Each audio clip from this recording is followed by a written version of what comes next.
Hello, it's crime time, and today's crime is about Zion Foster, who was murdered in a tragic case that gripped Eastpointe and Detroit. In a shocking turn of events, her cousin was sentenced to 38 to 90 years in prison on Monday for her death. The 17-year-old was reported missing in January 2022, sparking a massive search across Macomb County, including a desperate hunt in a landfill. Despite relentless efforts, her body remains unfound. Zion's last message before she disappeared stated she was on her way home. She had told her mother and boyfriend she was going out with her favorite cousin, something she did regularly. However, the next day, her cousin shocked her mother by claiming he hadn't seen or spoken to Zion in years. In January 2022, Sierra Milton woke to find her eldest daughter, Zion, hadn't returned home after a night out. Zion, a senior at East Detroit High School, had recently turned 17. Known for occasional rebellious behavior, including a previous brief runaway episode, Zion had been dealing with family challenges, including her grandmother's illness. That morning, after finishing her shift at Detroit Wing Company, she left as usual. She had been honest with her mother about spending time with her cousin Jalen before leaving home shortly before 11 p.m. The next day, her boyfriend, Vertez Gonzalez, contacted Sierra when he couldn't reach Zion. Her last message to him, OMW, on my way, was sent at 12:59 a.m., but she never made it home. Calls went unanswered and text went unread. At 8:53 a.m., Vertez sent a desperate message questioning if she was okay. Despite Zion's assurance to her mother, Jalen revealed he hadn't been with her that night, suggesting she might have been at a neighbor's house instead. Vertez, insecure about their relationship, had tracked Zion's location and found her near Jalen's home at 11:24 p.m. Jalen, frustrated by being implicated, showed surveillance footage proving Zion had not visited. Eastpointe police, familiar with Zion's previous runaway incidents, initially treated her disappearance as another runaway case, offering little urgency or assistance. Sierra, with help from family and friends, launched a search effort for Zion, organizing rallies, posting flyers, and appealing to the media for assistance. Meanwhile, police eventually interviewed Jalen, Zion's self-proclaimed favorite cousin, and a relative of Sierra's ex-husband. At 23, Jalen lived with his partner, Katrina Smith, and their children. Jalen invited officers to his house, asserting he hadn't seen Zion since May 2021. And denied any involvement in her disappearance. He offered to show his Ring camera footage, which Sierra found suspiciously lacking entries from the night of January 4th. Eastpointe police found no evidence linking Zion to Jalen's house. Jalen expressed frustration over being dragged into the drama surrounding his cousin, emphasizing Zion's history of running away to other guys' homes, a fact known to her mother. Despite Jalen's protestations, Sierra continued to monitor the situation closely, observing who Zion left with from Jaden's house. Sierra suspected Jalen was lying when he claimed not to have seen Zion for 3 years, as she had seen them interact recently in her driveway. Surveillance from a neighbor's doorbell camera showed Jaden's white sedan arriving at his house around 11:15 p.m. On January 4th, Jalen had dropped off Katrina at work just before 11 p.m. and she was on a midnight shift. The camera footage clearly captured Jalen and Zion entering the house together at 11:15 p.m. Katrina was already at work, confirming the identity of the second person. At 1:41 a.m., Jalen was seen pulling his car out of the driveway and returning shortly after, with actions suggesting he had accessed the trunk. Search warrants were issued for Jalen's house and car, leading to a significant find when cadaver dogs indicated something in the trunk of Jalen's car on January 19th. Jalen, accompanied by a lawyer, voluntarily met with detectives on January 23rd, admitting he had lied about his whereabouts that night. He explained that he had picked up Zion from her home, put his young children to bed, and spent time with Zion in the living room downstairs.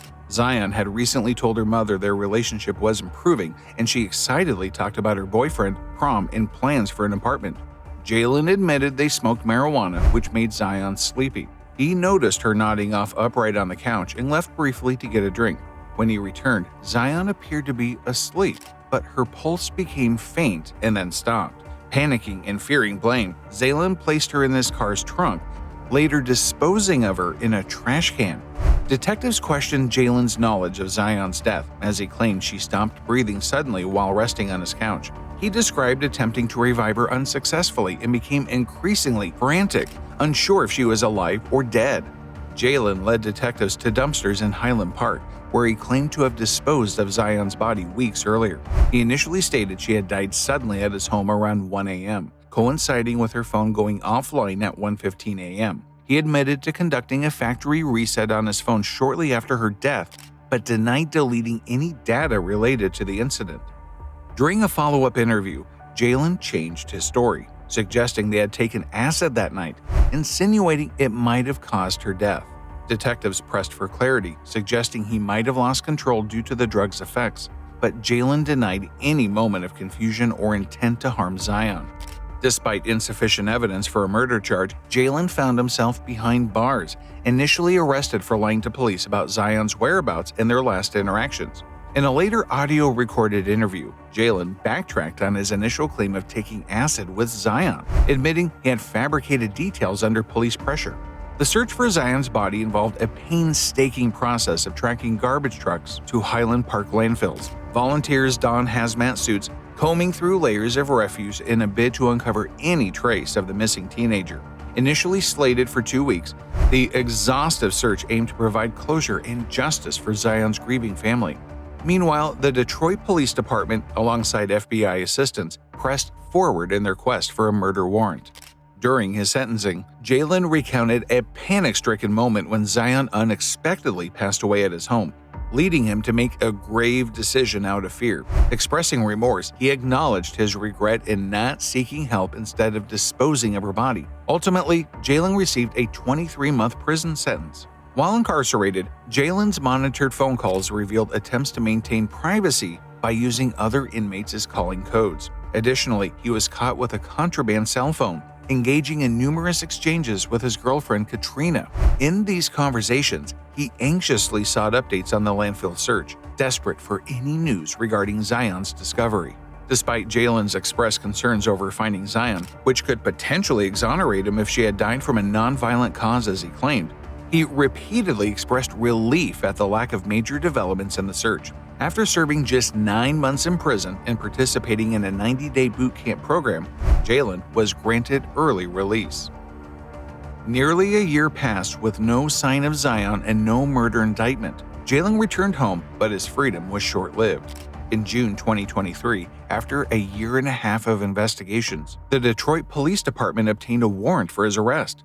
The 24-year-old faced charges of second-degree murder and tampering with evidence for Zion's murder. Despite performing a factory reset on his device, investigators retrieved some of his activity from cloud storage. On January 7th, 3 days after dumping Zion's body in a dumpster, Jalen performed Google searches like, "Are garbage trucks also compactors? What is the force of a garbage truck compactor? How do police get your phone history? And how do you know if police are watching you?" In addition to these searches, investigators found that Jalen had searched for pornographic content containing the words cousin and step-cousin in the months before the incident. Some video results were reportedly very violent and graphic. As the case approached trial, a preliminary hearing offered more insight into the additional evidence. Vertez Gonzalez testified that he believed Zion was taking regular medications for epilepsy. He told the court that Zion had mentioned her seizures and that without medication, they became more frequent and severe. He recounted an instance where Zion momentarily fainted and slouched forward before quickly regaining her composure, which he believed could have been a seizure. Vertez, when asked if he had witnessed her having a seizure, replied affirmatively, though he described it as a sudden loss of consciousness without convulsions or foaming at the mouth. Sierra, whose child had a similar condition, contradicted this, stating Zion had never experienced a seizure, backed by extensive medical records. Jalen's account was under scrutiny. Messages revealed Zion's complex relationship with Jalen, who prosecutors alleged groomed her, fantasized about her, and ultimately acted on his impulses, leading to her death. Wayne County Assistant Prosecutor Ryan Elsey described Jalen's messages as pervasive, sometimes flattering Zion and suggesting an inappropriate relationship, alluding to jealousy from her partner and boasting about his charisma. Prosecutors argued that Jalen's long-term grooming and his discovery of Katrina's pregnancy on the same day as Zion's death culminated in a tragic outcome. During Jalen's trial in May 2024, Jurors learned that on the day he brought Zion to his house, he found out Katrina was pregnant with their third child. Messages between them showed he had lied about his activities that day. After dropping Katrina off at work, she experienced nausea and hot spells, prompting an ER visit. Later, she asked Jalen to pick her up due to feeling ill. Around 1:25 a.m., she messaged she needed to come home, followed by complaints of stomach pain and feeling sick. Jalen picked her up around 3 a.m., with Katrina noticing a deep scratch on his collarbone, which he attributed to the cat. The trial spanned 2 weeks, with Jalen opting not to testify. The state presented 32 witnesses while the defense called none.